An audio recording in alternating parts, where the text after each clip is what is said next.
Friday every day at Lowe's. Get 25% off all artificial Christmas trees and tree decor. Valid through 11/15. Tree decor includes ornaments, toppers, collars, and skirts. While supplies last, selection varies by location. This is the KBLA Sports Minute with Ray Richardson.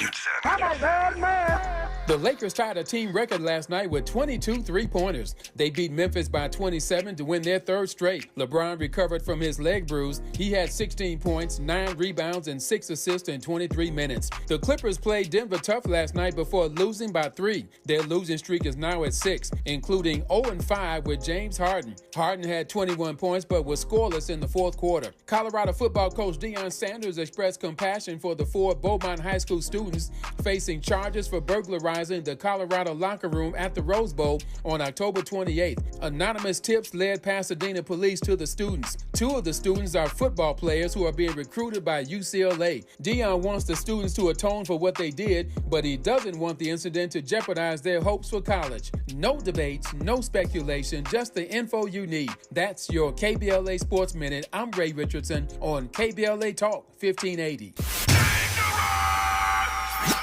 Environmental justice, pollution, and climate. In Los Angeles and across America, people of color are suffering and dying from disproportionate health impacts on a planet that has less than 10 years to prevent irreversible damage. Heat illnesses, respiratory illnesses, water-related illnesses, food system impacts, insect-related diseases, black maternal health, and mental health effects. As the impacts of climate change mount, millions of vulnerable people, our people, are going to bear the brunt of these extreme environmental events, which will likely lead to forced displacement, loss of cultural identity, and other related risks. These realities are as real as rain.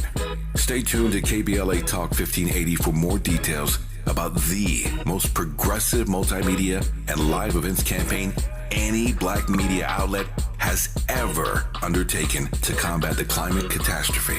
Experts, events, empowerment. It's all on the way from unapologetically progressive. KBLA Talk 1580. We don't black down. We level up. Level up, level up, level up, level up, level up, level up, level up, level up, level up, level up, level up, level up.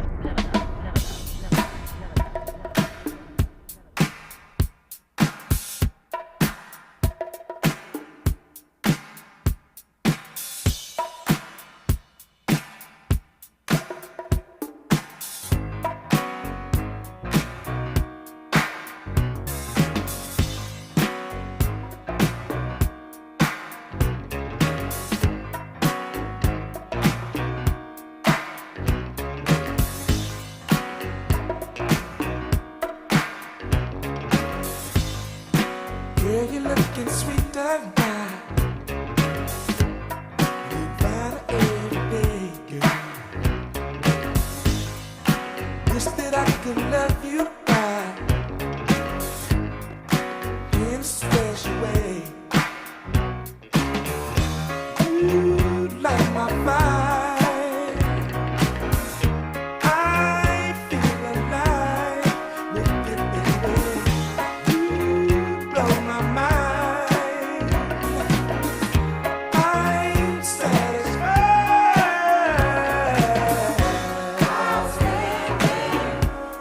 So much A whole lot of folk are saying that this new Netflix project about the life and legacy of Bayard Rustin is just that, outstanding.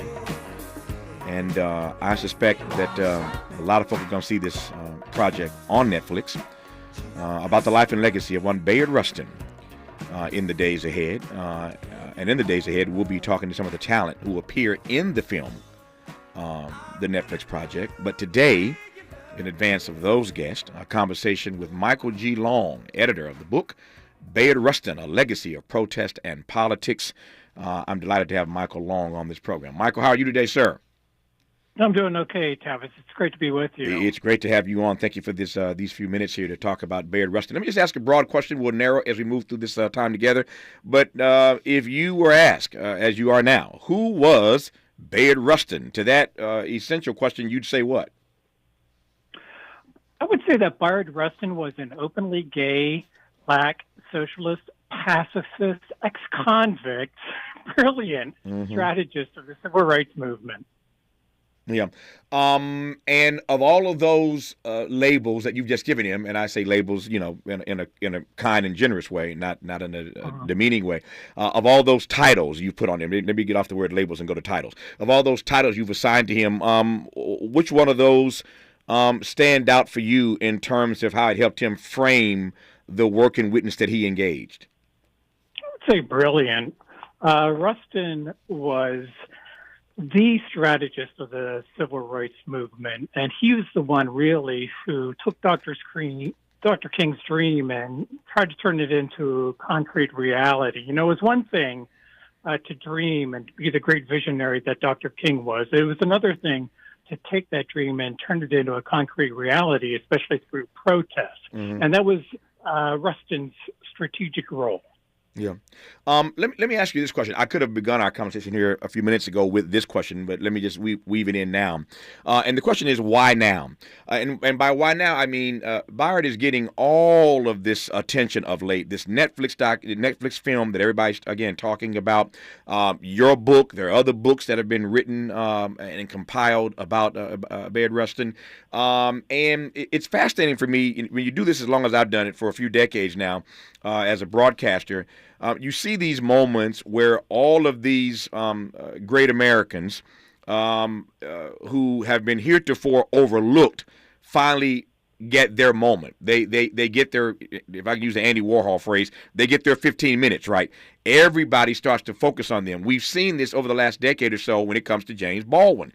Everybody now wants to quote Baldwin. We got Baldwin on T-shirts. It's like in the last, 10 or 15, 20 years, everybody has come to really appreciate James Baldwin all these years later. And I sense that Bayard Rustin is having a moment right now. Are you reading it differently?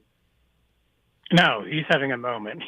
It's the perfect storm to study and learn about Bayard Rustin. I think part of it, Tavis, is that we just celebrated the 60th anniversary of the March on Washington for Jobs and Freedom, and that's where he really created the template for all subsequent mass protests on Washington.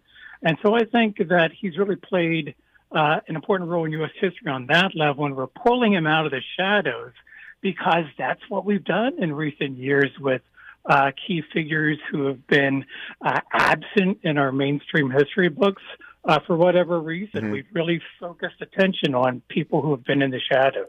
What does it mean to pull him, particularly Bayard Rustin, to pull him out of the shadows in this American moment? You take my question? Yeah, I think that pulling him out of the shadows right now is really key because the issues that he focused on are still so present in today's politics. Let's just take police brutality. Believe it or not, one of the issues at the 1963 March on Washington for Jobs and Freedom that the leaders wanted to focus on was police brutality. Rustin was somebody who suffered at the hands of thuggish white police officers. Other organizers suffered at the hands of thuggish white police officers, and they wanted to highlight that during the march. And indeed, the march was commemorating the lives of people who died at the hands of police brutality. So I think that issue alone, which still has incredible significance in today's politics, was a driving force. Bayard Rustin is the chief organizer of the civil rights movement in 1963, better known as the March on Washington for Jobs and Freedom.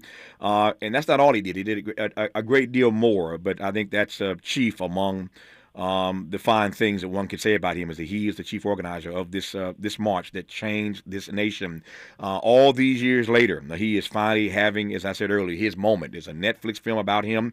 There are books written about him, and so we're spending some time talking about Bayard Rustin with the author, the editor of this book, Bayard Rustin, A Legacy of Protest and Politics. His name is Michael G. Long. He's our guest right now on Tavis Smiley.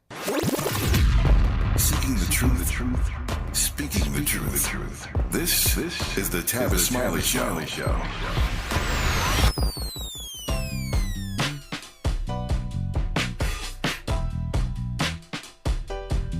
Escalade IQ.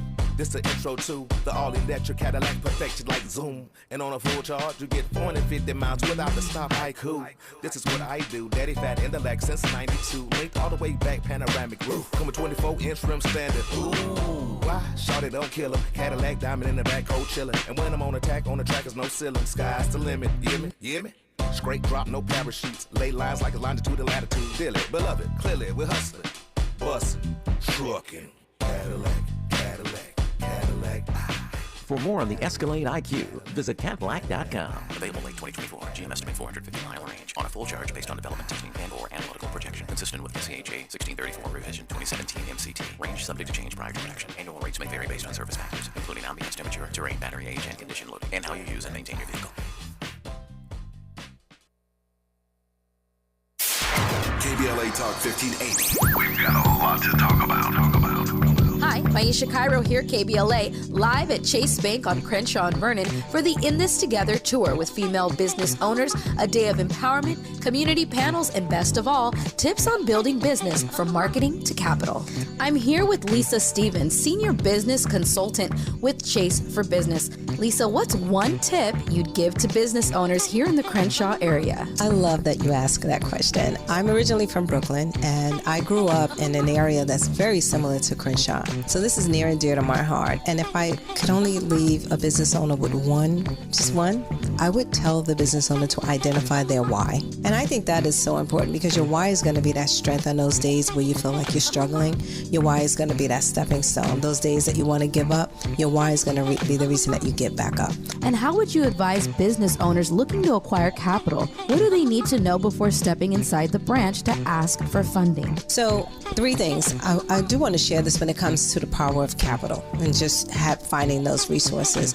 Understand that capital is a 3-part of a business, right? It's not always about the monetary piece, but if you first put that intellectual, right? What do I need to know? That social, who I need to know, that will help you to then package for that monetary piece. So no matter who you're banking with, you should know your banker. Never walk into a bank and you're transactional only. It's just like Lisa to drop gems. I'm Maisha Cairo in the community for KBLA with JP Morgan Chase. November is National Runaway Prevention and Homeless Youth Awareness Month, and the Sanctuary of Hope is shining a light on the situations that cause youth to run away or face a housing crisis. In LA County, nearly 3,000 youth are homeless on the streets each night. All month long, the Sanctuary of Hope will lead activities throughout LA County to inform and mobilize calls for action, and you can help. For more info, go to www.thesoh.org. That's www.thesoh.org. Sounds different. This is Tavis Smiley. Tavis Smiley in conversation with Michael G. Long, who's the editor of the book Bed Rustin, A Legacy of Protest and Politics. If you haven't heard already, then you need to know that there's a great film that Netflix has done about the life of Mr. Rustin, and everybody's in it. It's an all-star cast. In the days to come, we'll be talking to some of the stars who play some of the various characters in this particular film about Bed Rustin. But Michael G. Long is editor of a book called, again, Bed Rustin, A Legacy of Protest and Politics. And so we're having this conversation now in advance of those conversations in the days to come. So we were talking earlier about how he's having a moment and sort of being pulled out of the shadows. What do you hope? And it's let me put a pin in that for a second. I want to ask, and I will in a moment, what you hope this film teases out about Bed Rustin that people really need to wrestle with. We'll come to that in a second. Let me commence by asking you to tell me more about this book. I note, of course, reading it myself. It has a foreword. The book does by my friend Claiborne Carson. Claiborne Carson is not a stranger to this audience. This audience has heard him on here. He comes on regularly. He is the person that Coretta Scott King chose to be in charge of the King Papers project at Stanford. He's now retired from that. But Claiborne Carson is among the best this country has to offer when it comes to understanding the legacy of Dr. King. And you can't talk about Bed Rustin without talking about Dr. King. And so I love the fact that Claiborne Carson did the foreword to the book. But tell me how you went about compiling and editing this book, Michael. Sure. One of the things we do with our heroes is freeze them at a moment in history. And so we freeze Dr. King at the March on Washington when he gives his I Have a Dream speech. We freeze Rosa Parks at the Montgomery bus boycott. And I hope the movie will not lead us to freeze Bayard Rustin merely at the March on Washington, though that is significant enough. I did the book to help us realize that Rustin is much bigger than Mr. March on Washington. That's what A. Philip Randolph called him, and rightly so. But he was also much bigger than that as well. He was somebody who helped King understand the importance of pacifism. He was somebody who engaged with Malcolm X, especially in 1960 and 1961 on important issues. He was somebody who inspired Stokely Carmichael. He was somebody who really aligned himself with the Democratic Party later on to try to establish economic justice for all. He traveled widely. The guy had his tentacles, Tavis, everywhere. He really did. So what I'm hoping to do with the book is to help people realize that while Rustin was Mr. March on Washington, he was also much more than that. Yep. Tell me more about any person, in this case, Bayard Rustin. And there are a few others. Ossie Davis. This could be said of Ossie Davis. It could be said of Harriet Belafonte. It could be said of Maya Angelou. But I'm always fascinated by people who lived in that era, who had relationships with both Martin and Malcolm. That wasn't easy to do, and yet Bayard did. Yeah, that's exactly right. You know, when Rustin showed up at Dr. King's home in Montgomery, he discovered that there were armed bodyguards. And Rustin sat down with Dr. King and encouraged him to adopt pacifism as a way of life. Sure, to adopt nonviolent tactics, but to adopt pacifism as a way of life to help the movement stay peaceful. And indeed, that's what Dr. King did. Rustin wrote speeches for Dr. King. He wrote articles for Dr. King. He helped him form the Southern Christian Leadership Conference. In 1960, though, Dr. King cuts Rustin out of his inner circle after Adam Clayton Powell calls King and threatens to go to the media to say that I'm going to tell the media that you are having a sexual affair with Bayard Rustin. Now, why did Powell do this? Because he didn't want King and Rustin to march on the Democratic National Convention. Was the rumor true? No, it wasn't. King was straight. Rustin was gay. They weren't involved. But King ran scared and cut Rustin out of the inner circle. While he's out of the inner circle, Rustin debates Malcolm X at Howard University. You can see the debates online, by the way. They're absolutely fascinating to watch. And Malcolm and Rustin had dramatically different ideas, but they were friendly to each other and respected each other thoroughly and deeply. Yep. I'm glad you went there. I want to follow you, Michael. How did Rustin process emotionally, spiritually, psychologically? How did he process being cut out of, this is Mr. March on Washington. This is the guy who builds the stage, essentially. Not literally, but builds the stage for King to have this iconic moment delivering that I Have a Dream speech. And then King later cuts him out of his inner circle. How did Rustin process that? Well, he actually cut him out, Tavis, in 1960, 3 years before the march, but he was crushed. I talked with Rochelle Horowitz, who was the transportation director of the march. She was also a close friend of Bayard, and she said that Rustin was absolutely crushed. It seems that he went into a bit of a depressive episode, but he sort of worms his way back into the movement, as he often did, by engaging with the young folks, especially those in SNCC and those in the Nonviolent Action Group at Howard.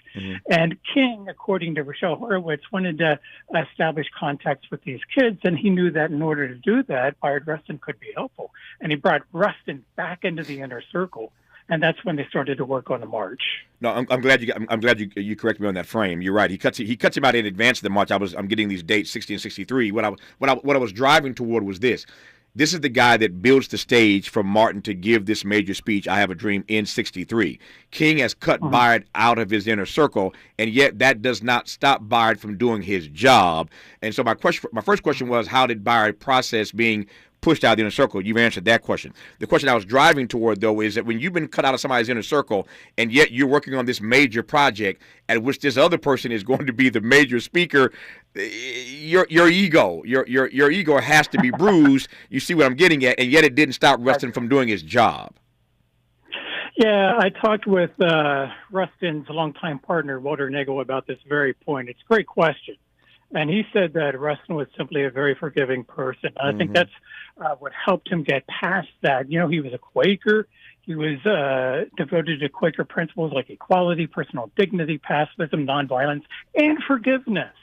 And I think he drew upon his Quaker background in order to help make the march successful. When we think of Quakers, we do think of pacifism, but we think of Quakers, we don't think of black men. We don't think of Negroes back in that era. How did Rustin end up in the Quaker community? His grandmother, Julia Rustin, who reared him, was raised in a Quaker household just outside of Philadelphia. And she received a Quaker education, and she passed on those gifts, those ideas to Rustin. Mm-hmm. And how did in that particular era, when Rustin is being put upon, as you mentioned earlier, being not just put upon, being maltreated by law enforcement himself, to your point, he's a gay black man. How does one navigate a world where all of that is coming down on you, all that is pushing up against you, and yet you adopt an attitude, a spirit of pacifism? I mean, one could certainly see how somebody caught in that situation would not just be angry, but indeed would lash out from time to time. It's hard to square those two things, all that he was, all this coming at him, and yet he adopts this lifestyle of being a pacifist. Yeah, you know, he was criticized for his pacifism and nonviolence, especially during the Harlem Uprising of 1964, when young folks read him the Riot Act, for the most part, for adopting pacifism. But Rustin was really consistent on this very point, and it really goes back to his adoption of Quaker beliefs. I also think that he adopted pacifism and nonviolence on a practical level. I think that he realized that if black folks took up guns, they would be far outnumbered and outgunned by the government. And so he tried to use pragmatism as well in appealing to younger folks who were more attracted to Malcolm X. Yeah. This audience knows that Dr. King is my hero. This audience knows, I've said more times than I can count, that to my mind, King is the greatest American this country has ever produced. That's my own assessment. This audience knows I've written a book about King called Death of a King, about the last year of his life. So the audience knows quite well my affinity, my love, my appreciation for Dr. King. And yet, there are any number of things about King, if one were to ask me, people rarely do, but I do have a King critique. There are a number of things that King said and did that, were he here now, I'd push back on him about. I'd want to question him and query him about certain things. And one of those things you mentioned earlier, and I want to come back to it. We talked about it from the Rustin angle, the Rustin perspective. I want to now talk about it and look at it through the lens of King. I asked you earlier, how did Rustin process being put out of the inner circle by Dr. King? Now I want to look at it from the King perspective, because one could argue that King sort of punked out on that you have somebody, Adam Clayton Powell Jr., no less, threatening to go public and to start a rumor that you were having an affair with Bayard Rustin, and King succumbs to that threat and pushes Bayard out of his inner circle, as you mentioned earlier. But there are any number of other things that King was threatened with, including a variety of threats, as we all know, from J. Edgar Hoover. And King did not succumb to those threats. I mean, one of the things I love about Martin is that in the last year of his life, when all this is coming at him, we see who he really is, and he does not succumb to all of these threats and all of the. He's being bugged everywhere he goes. He says before he steps on the balcony to gets assassinated, "I'd rather be dead than be afraid." That's Martin. I'd rather be dead than be afraid. And yet, when Adam Clayton Powell Jr. comes at Dr. King with this particular threat about this rumor of him and Rustin having an affair, Dr. King folds. He melts. He succumbs to that in that particular moment. I raise all that to ask whether or not, given that you've written so powerfully about Rustin, whether or not that in any way colors your view of Dr. King.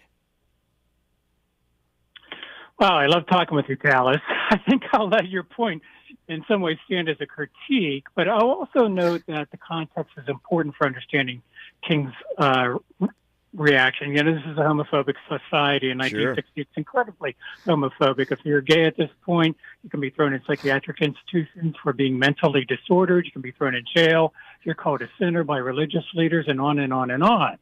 And I think that King had real fear of being tainted by Rustin's gay sexuality. And it was understandable. It was rational.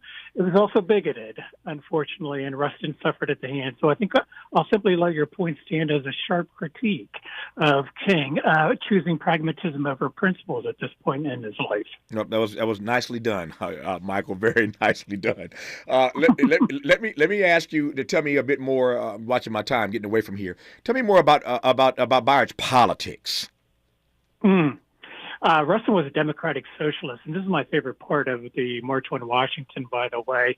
A. Philip Randolph, his mentor, and Rustin insisted that the march would embrace and enact and express the themes of democratic socialism. And so one of the demands of the march, which almost everybody forgets, is the creation of a national minimum wage of $2 an hour, 63. Now, if we count for inflation today, Tavis, that equals $19 an hour. That's $2 more than what Senator Sanders is calling for, $4 more than the Fight for 15 campaign. Rustin was a radical socialist. He wanted the government to engineer the economy so there would be full employment and decent jobs that would allow people to live lives of integrity. Yeah, you mentioned Bernie Sanders. I'm glad you did, because you're not just brilliant, but you're prophetic and prescient. Because I was going to go there anyway. So and I want to go there, Michael, because I am curious as to how you think Bayard Rustin would fit in today. How would he fit in this moment? He wouldn't have to be in the closet the way he was then, but as a democratic socialist, he'd be, in the realm of a guy like Bernie Sanders. I'm just trying to give an example. Cornel West, my friend, is a democratic socialist. So he'd be sort of in that realm, but how would he fit in or not fit in, as it were, in this American moment, given his brand of democratic socialism? That's a great question. I think that he would be closer to Bernie Sanders. I think he would be pushing Sanders to be even more radical in what he's calling for in terms of economic justice. I think Russell would be right there with American labor today, and what appears to be a real key turning point for American labor in terms of its growing strength. So I think he would be advocating for labor as well. Those are two key issues where I think he would be making a sharp move. On the other hand, what I want to say is that he would be aligning himself with the Democratic Party. That's what he wanted to do after the march, just his whole mission, to move from protest to politics, to realign the Democratic Party and make it focus on economic justice for all. Yeah, well, he'd still be fighting that fight, because that ain't happened yet. but I digress on that point. Let me close by asking, in the 45 seconds I have left, what you hope that your book, Bayard Rustin, A Legacy of Protest and Politics, the other books that have been written about him, the Netflix film that everybody's going to see about the life and legacy of Bayard Rustin, what do you hope the takeaway from all of this spotlight being focused on him right now is or will be? I hope people develop a thirst to learn more about this amazing figure in U.S. history. He really transformed U.S. history, especially U.S. protest history, by creating that template at the March on Washington. Women's rights marches, LGBTQ rights marches, labor marches on D.C., trying to get the federal government to turn toward them and recognize their rights. They're all attributable to Rustin. And I just love knowing, Tavis, that millions of people from now on will simply know the word Bayard Rustin. I hope they'll run after those two words, Bayard Rustin, and learn more about him. Nobody has written more about Bayard Rustin than Michael G. Long. He's the editor of a number of books about Bayard Rustin, so he is the authority, and I am anxious to get his take on the film when we all get a chance to see it and talk about it on Netflix. But for now, we thank him for his book, Bayard Rustin, A Legacy of Protest and Politics. Michael, great work. Good to have you on. All the best to you, my friend. Great chat. Thanks, Tavis. Thank you very much. More of Tavis Smiley when we come forward. Hope, agency, dignity. This is Tavis Smiley. Can you dig it? Come on!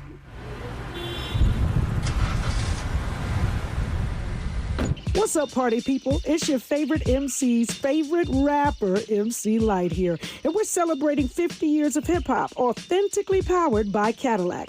And we're going to take it way back to where it started.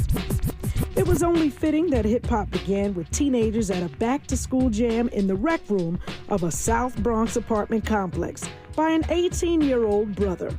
By the way, I'm also sure he had a Cadillac parked outside. He noticed the energy on the dance floor when he switched between two turntables, extending the beats, repeating the breaks, and never losing the rhythms. And that was the birth of hip-hop. And from that moment, it took off. For more on how Cadillac is celebrating hip-hop's 50th, visit Cadillac.com/audacity. Good morning, I'm Mike Moore. Here's the latest from the Black Information Network. 4 former Memphis, Tennessee police officers charged in the Tyree Nichols case have been given a court extension until January 8th. The extension was granted Tuesday after defense attorneys received a large amount of evidence to review last week. The 4 officers face second-degree murder charges in the death of the African-American man last January. A 5th officer accepted a plea deal earlier this month. The Federal Reserve is expected to make deep cuts to interest rates this spring. A new estimate from UBS Investment Bank says the cuts could come as early as March and that easing inflation could pave the way for a 2.75% decrease in the interest rate over the year. The bank indicated the U.S. economy would go into a recession by next year's second quarter. And that's the latest. I'm Mike Moore from your 24/7 news source, the Black Information Network and BINnews.com. Get great deals all month long when you shop Black Friday every day at Lowe's. Get 25% off all artificial Christmas trees and tree decor. Valid through 11/15, tree decor includes ornaments, toppers, collars, and skirts. While supplies last, selection varies by location. The Crohn's and Colitis Foundation has been at the forefront of inflammatory bowel disease research and care for over 50 years. Learn more about research, education, and support at Crohn'sColitisFoundation.org. This is the KBLA Sports Minute with Ray Richardson. I'm a bad man. The Lakers tied a team record last night with 22 three-pointers. They beat Memphis by 27 to win their third straight. LeBron recovered from his leg bruise. He had 16 points, 9 rebounds, and 6 assists in 23 minutes. The Clippers played Denver tough last night before losing by 3. Their losing streak is now at 6, including 0-5 with James Harden. Harden had 21 points but was scoreless in the fourth quarter. Colorado football coach Deion Sanders expressed compassion for the 4 Beaumont High School students facing charges for burglarizing the Colorado locker room at the Rose Bowl on October 28th. Anonymous tips led Pasadena police to the students. 2 of the students are football players who are being recruited by UCLA. Deion wants the students to atone for what they did, but he doesn't want the incident to jeopardize their hopes for college. No debates, no speculation, just the info you need. That's your KBLA Sports Minute. I'm Ray Richardson on KBLA Talk 1580.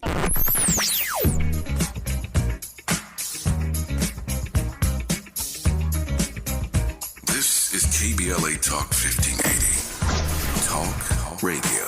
That's music to your ears. We're unapologetically progressive. KBLA Talk 1580. We've got a lot to talk about.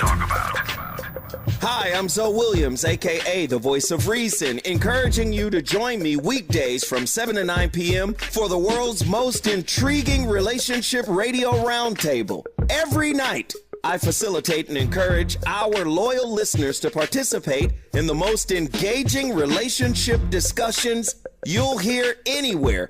So make it a point to rendezvous with me, Zoe Williams, the Voice of Reason, Monday through Friday, 7 to 9 p.m. Pacific Standard Time. Trust me, your relationships will never be the same. The VOR is on fire tonight. Unapologetically progressive. KBLA Talk 1580.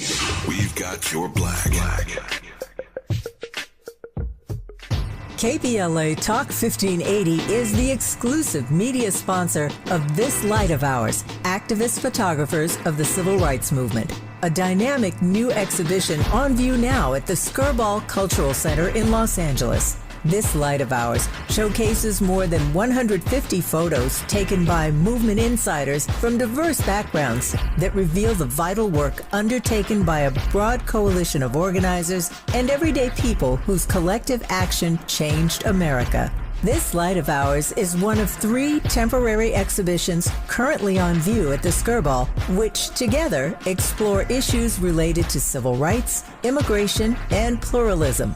Tickets and more information for all 3 exhibitions are available at skirball.org. That's skirball.org. SKIRBALL.org. Did you know addiction to drugs like meth or cocaine is a disease and not a choice? But getting help is. If you have stimulant use disorder, you, your family, and friends may have a lot of questions, including where to start. Choose Change California can help. Make a change today and find a proven treatment option for you at choosechangeca.org. Ready to re-examine your assumptions and expand your inventory of ideas? More of Tavis Smiley coming your way right now. We wrap today's program with this all-important conversation. Child poverty in America has more than doubled just 1 year after hitting a record low. Let me say that one more again. Child poverty in this nation, the richest nation in the history of the world, has more than doubled just 1 year after hitting a record low. How is that possible? The head of the Children's Defense Fund, the Reverend Dr. Starsky Wilson, joins us right now to explain it. Dr. Wilson, good to have you on again in this program, sir. How are you? Doing very well. Glad to be with you, Tavis. Thank you for having us on. Man, thanks for covering this. Man, my great delight. Always important, always important to me, at least, to have you on and to have these conversations that I never ever want to lose sight of. I believe that any nation that ignores and abandons its children is a nation that is in some trouble. So let me just start with what I laid out a moment ago.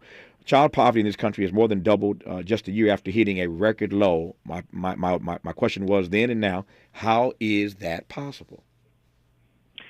Yeah, that's possible because we, after 30 years worth of decline by expanding the social safety net, we had a historic expansion of the child tax credit in 2021. That way we were able to cut child poverty in half in just that year. So we had, because of the pandemic, both the available resources and the moral courage to do what many English-speaking industrialized nations have done, which is just to invest in children to help parents meet their needs. Unfortunately, after proving at population level that we could actually cut child poverty in half, we didn't curate the public will and the moral courage to extend it. So those child tax credits that were coming on a monthly basis to help parents when the grocery bills hit actually lapsed at the end of 2021. And so what we saw is that in 2022, when we look at the supplemental poverty measure, child poverty went from 5.2% in America to over 12.4% for that same poverty rate. And so this is really not about whether we know what to do. It's about whether we have the courage, the power, and the moral capacity to do it. You mentioned public will and moral courage. I understand that it takes a public will to fight for things they believe in and to extend programs that would keep children out of poverty. So the public will part, I can debate you on that, but I get it. My question is why it requires moral courage to do the right thing by our babies. Why does that require moral courage? Well, it requires moral courage because the landscape has changed. Unfortunately, we are not dealing with, I say this a lot, we're not dealing with legitimate political actors. Legitimate political actors understand their futures to be tied up in the care for their constituents. And that's not what we currently find in Congress. Even in the most recent debate around the continuing resolution, we don't see the supplemental supports for child care there. We don't see the consideration of what's going to happen for federal workers who have kicked the can past the holidays, perhaps, if we get this passed through the Senate, but we don't see a long-term commitment to taking care of them. And so political courage has to do with the fact that we've got to actually take care of the people who sent us there and not, look out over our shoulder for getting primary. One of my favorite books, and I have many, of course, but one of them on my shelf for years now, for decades, in fact, now, is a book that was written by the late, great mayor of New York, Mario Cuomo. called Reason to Believe. And in this book, he makes the argument about what the proper role of government ought to be. And I find myself going back to read that book time every now and again, Reverend Wilson, because we find ourselves, as you mentioned a moment ago, in a frame right now, a political frame, where we have people in Washington who have a very fundamentally different view than you or I have about what the proper role of government is. Now, I'm not afraid of that conversation. I'm prepared to have that dialogue about what the proper role of government ought to be. But the proper role of government cannot be to ignore and to abandon children. And so to your reference of the debate about the continuing resolution, I want to come back to that because you're right, that we have people who see government very differently than you or I see it. And I'm wondering how we ever put children at the top of the agenda if we're having this kind of debate about what government ought to and ought not to do. I mean, these Republicans are mad at, many of them are mad at Mike Johnson, the speaker, because there weren't more cuts. I mean, there were no cuts, in fact. They want cuts. And so, again, they don't see the role of government in the way that you or I see it. And I don't know how we, again, get children at the top of the agenda if we can't agree on some basic fundamentals about what government is responsible for doing, like taking care of its children. Yeah, I think you're right about that. And so it takes us to a place where we have to think not just about policy, but about the politics of the matter. Mm-hmm. And so I think some of this is we've got to be able to complement our rational research and data-based arguments with the capacity to wield political power and or influence, which means rewarding friends and creating consequences for enemies of our children. So part of it is, people can put children at the bottom of the ladder because they know they don't have a vote, they don't have a voice, they don't have a lobby, unless we're willing to use ours as a placeholder for theirs. So I think this is where we've got to, not unilaterally disarm, but understand that as we have all of our political homes, those political homes have to have political planks and conversations about children's issues, whether your political home is your church, synagogue, or mosque, or whether your political home is NAACP, the Urban League, or the Children's Defense Fund. We've got to have as much of a political debate as we have a policy debate around these kinds of things. Yep. You and I will never have a conversation, and I know you don't disagree with me on this at all. Well, we will not mention the name of Marian Wright Edelman. I love her dearly, as do you. I just feel honored that in my life I got to know her and broke bread with her many times and hung out with her and interviewed her and consider her a friend. And so here you are continuing her work at the Children's Defense Fund as president and CEO. And I can hear her in the back of my head right now ask, can you, with an answer to this particular question, but I want to hear your take on it because you're the guy running it these days. When you are fighting every day for this nation's children, and you're getting the kind of response that you're getting, and we see child poverty doubling just a year after we experienced record lows, and essentially you're being told we ain't got enough money for that. But you see them cutting checks every other week for Israel and Ukraine. I don't mean to make you political, but you see where I'm going. When you see them cutting checks every other week for that, but they ain't got money for our children, how do you sustain your hope? How do you get up every day and do what you do, fighting for these children? Yeah, the reality is I got children in my own home who encourage me, who enliven me, who energize me for this work every day. And so when I do it, I know that I'm working for Amber, my 8-year-old in my house. I know I'm working for Mason, my 13-year-old. And I recognize that anything we do today, ultimately they're going to either redound the benefit of or they will have to wrestle through the challenges of. And so I keep hoping those ways by looking at their faces, thinking about Amber singing and dancing. The world I want to create is one where she's safe enough, seen enough, secure enough to sing and dance like nobody's watching. And even if they are, to put on a really nice show. So that's my energy for the work. And, of course, I'm sustained in my faith. There's really nothing we do in this social sector. There's nothing we do as nonprofit advocates that isn't somehow grounded in a faith in the fact that things can be different, right? So whether that's explicit or implicit, whether that's Christian, Muslim, Hindu, or Sikh, whether that's not a form of straight religious belief in a strict sense, it is a sense of faith that things can change. And so I just continue to kind of stand in that faith as well. Yeah. That things can be different. There are powers greater than the ones that I see that, even as I lift up mine eyes into the hills, I'm not looking at Capitol Hill, but rather there's a light on the other side that shines over that dome. And so we continue to work toward a vision that we believe God desires for God's children. Yeah, I just wish they'd stop the lying. And my thing is, just tell the people the truth. If children are not a priority, then just say the babies ain't our priority right now. But you can't tell me that you're finding money for Ukraine, you're finding money for Israel, you're finding money for everything else, but we don't have money to keep these babies out of poverty. I digress for now. We'll continue when we come forward with the president and CEO of the Children's Defense Fund, the Reverend Dr. Starsky Wilson, right now on Tavis Smiley. What's your quarrel with the world? You're listening to Tavis Smiley. What is dedication? My biggest fear in the middle of my addiction was that my kids wouldn't have a father. And I started thinking, you know what? This isn't my story. I definitely had to become a better man to be a better father. It's important to me that my kids are empowered and truly believe that if they can think it, they can do it. That's dedication. Visit fatherhood.gov to hear more. Brought to you by the U.S. Department of Health and Human Services and the Ad Council. Joey from Vermont, a farmer trying to get through the winter. Adriana from South Carolina, a single mother living paycheck to paycheck. Liam from Ohio, an injured father struggling to provide for his family. Hi, I'm Shanola Hampton, and I support the Feeding America network of food banks because they help provide over 6 billion meals to people in need each year. Learn more at feedingamerica.org.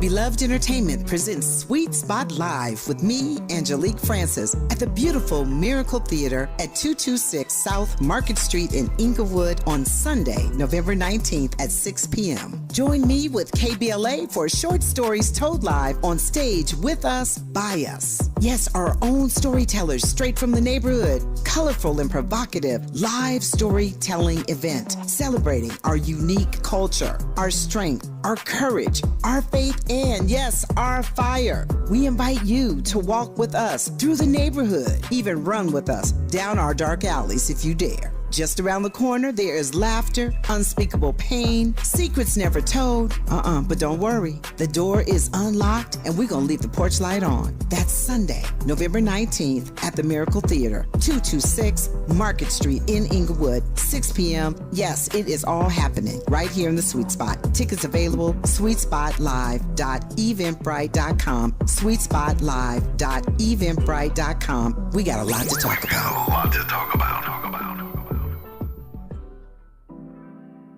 Did you know addiction to drugs like meth or cocaine is a disease and not a choice? But getting help is. If you have stimulant use disorder, you, your family, and friends may have a lot of questions, including where to start. Choose Change California can help. Make a change today and find a proven treatment option for you at choosechangeca.org. Who do you trust to get at the truth? Tavis Smiley. That's who. The conversation continues right now. Yeah, speaking of getting at the truth, that's my point. If the children are not a priority, then somebody just ought to stop lying and just say that and just tell us what the priorities are. Dr. King once famously said, actually more than once, that budgets are moral documents. Budgets are moral documents. You can say what you say, but you are who you are. When I see your budget, I know exactly what your priorities are. So I'm just all for, for a cessation of the lying to American people, which leads me to ask this question. This is a bit philosophical, but this is right in your wheelhouse. And I want you to take it any way you want to take it. What would you say, and how would you respond to a question about this, trying to find the right word here, Reverend Wilson, this dichotomy, for lack of a better word, that exists between what we say in this country and what we do? And that certainly is a question I think relevant to our dialogue now about not making our babies a priority. But just talk to me broadly, philosophically, spiritually, any way you want to talk to me about this dichotomy between what we say as American people about what matters to us, about what we prioritize, and what we actually do. Yeah, I think there are a couple of things. Number one, I think there are just certain myths that we've accepted that we continue to kind of pervade that create challenges for us to get into certain priorities. Number one, the myth of rugged individualism. Number two, the myth of deservedness. We believe because we think we made ourselves and because we think we are kind of self-made in one regard, we believe that you only get access to certain things, health, wealth, well-being, if you have earned them. And so certain people haven't earned it, we would argue. And so even though we have frames that say these things are not true, we know your health is not related to how much you walk, but whether your neighborhood is walkable. Your health is not directly connected to everything you eat, but also the things you have access to purchase to eat, that there are environmental and social conditions that we construct to impact these things. It's not just about whether you deserve or earn it. It's rather about ways in which we construct society. So I think some of this has to do with these myths about individualism, these myths about deservedness, and so we can't get at having a true conversation because we believe in lies about a broader context. The other thing, Tavis, frankly, there are people who are maybe more integrous and consistent than what you say. What do I mean by this? Well, frankly, they don't even talk about children. People don't even try to tell the lie anymore that children are a priority. We just don't talk about them. We don't have a public debate about investing in schools. We don't have a true conversation about making sure children are well. And so increasingly, you just don't have that dialogue. We had in 2017, very quietly, the Government Accountability Office called for the Office of Management and Budget to define child well-being as a cross-agency priority to impact all governmental planning.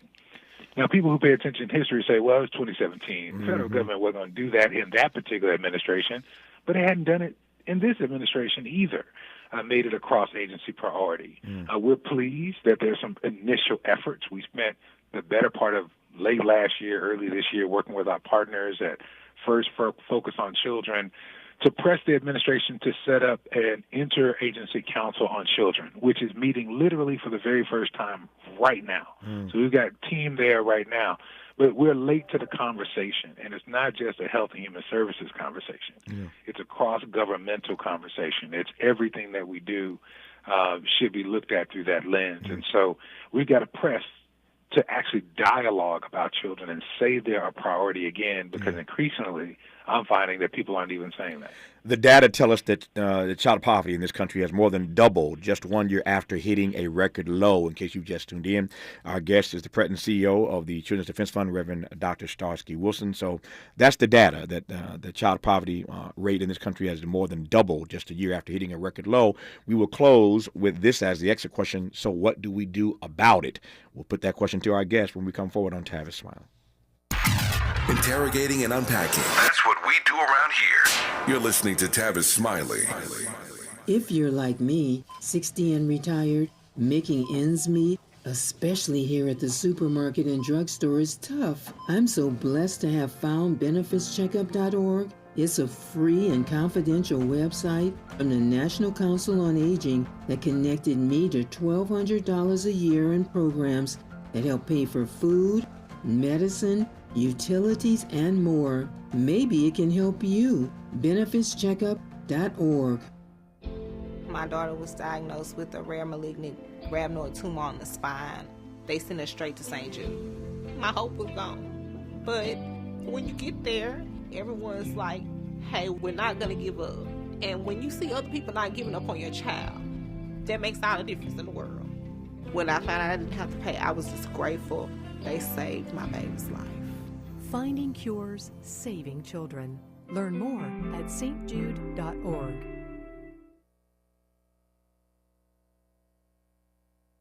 Some people won't give you the real talk on drugs, but it's time we know the facts. Fentanyl is killing people. It's a powerful opioid, often made illegally and commonly mixed with illicit drugs. It can even be pressed into counterfeit pills that resemble prescription medications. Just 2 milligrams, about the size of a few grains of sand, can potentially be lethal. This isn't an ad to scare you, but it is an ad to make you think twice. Get the facts. Go to realdealonfentanyl.com. This message is brought to you by the Ad Council. When breaking news happens, Keep it locked to KBLA Talk 1580. So pleased to announce that the 43rd mayor of the city of Los Angeles is on the phone. Mayor Karen Bass, good morning. Good morning. How are you doing, Dominique? Good. You must be incredibly swamped right now, and I appreciate you checking in. It's indefinitely what we're hearing, that the 10 freeway to be down? Yes, that is the case. All of those travel apps, pay attention to those. As we get information, they've been uploaded right away. So those maps should be accurate. But we actually are trying to tell people to stay on freeways, to follow the route, because our streets can't handle 300,000. Yeah. Our streets would be parking lots. There is metro, there is public transportation. So they're increasing the frequency of trains and increasing the frequency of buses. So you can go to 511 and learn about metro. You can go to emergency.lacity.gov to learn about any information on the city. This is a time for all of us to stay together. We're trying every avenue possible. That's why it's so important that you reached out, Dominique. Always want to make sure that the KBLA audience is up to speed. Mayor Karen Bass, thank you so much. Godspeed. All right, thank you. At KBLA Talk 1580, we've got your black. Smart talk for curious people just like you. You're listening to Tavis Smiley. Tavis Smiley and the Reverend Dr. Starsky Wilson, President and CEO of the Children's Defense Fund. All right, Reverend Wilson, the data is incontrovertible. The question is, in the last few minutes we have here, what do we do about it? Three things I encourage you to do. Because your senators and congresspeople are ready to get home for Thanksgiving, they're going to be closer to everyone who's listening. So when they come home and they have opportunities over the holiday, because we've got the CR and stopgap that's going through January or February, you have an opportunity to talk to them about a long-term spending bill that restores the expanded child tax credit so that we can cut child poverty in half and sustain it at a level that is tenable for children and families. Number two, they still have not invested in, even in the CR, they have not invested in the child care subsidy and support for stabilization that the president asked for. So we went off the cliff, impacting millions of children across the country and more than 70,000 child care centers on September 30th. You can invite them to make sure they prioritize investing in child care, keeping that pipeline open to families. So moms, big mamas, abuelitas are not having to decide whether they're going to take care of the children or whether they're going to go to work so that they can feed the children. That's the second one. And then the third one, we can continue to lean in on our representatives and help them to organize to build power around these things between now and next February. I was very pleased. I know you're there in California. Very pleased to talk to our friend and your junior senator, LaFonza Butler, earlier this week, to think about, as she is thinking about how she will run through the tape all this year to restore hope and aspiration to our politics. She's our immediate past board chair of Children's Defense Fund, and you got a strong partner there in California. So we invite you to put the wind at the back at champions like her, Barbara Lee, who is the speaker for this interagency council meeting today, who's been lifting up the banner for young people and people in poverty for years. So we invite you to put wind at their back. So encourage those who are doing this work in our communities and specifically talk about expanding the child tax credit and restoring support for child care in the long-term fiscal year 2024 budget as your representatives and senators come home. He's on the front line fighting for our babies, my babies, your babies, all of our babies. He's on the front line, and we are indebted to him for doing this heavy lifting every day. We appreciate his work and witness. He is the Reverend Dr. Starsky Wilson, President and CEO of the Children's Defense Fund. Doc, good to have you back on the program. All the best to you, and we'll talk soon. Thank you, good brother. Stay strong. That's our program for today. Back here tomorrow to do it all over again. Tomorrow, got a great show lined up for you. Tomorrow, we expect to talk to Nikki Giovanni tomorrow. We had to reschedule that a week or two ago when she had laryngitis. So Nikki Giovanni here talking about the documentary about her life and her legacy. So Nikki Giovanni tomorrow, and I believe in our third hour tomorrow, Jada Pinkett Smith joins us to discuss her book. So it should be a great show tomorrow, not unlike today's program. We thank all of our guests. We thank you for listening. Until tomorrow, thanks for tuning in to Tavis Smiley. And as always, keep the faith.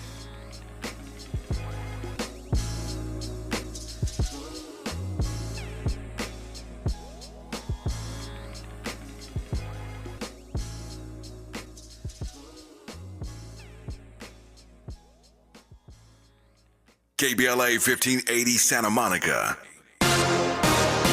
Good morning. I'm Mike Moore. Here's the latest from the Black Information Network. 4 former Memphis, Tennessee police officers charged in the Tyree Nichols case have been given a court extension until January 8th. The extension was granted Tuesday after defense attorneys received a large amount of evidence to review last week.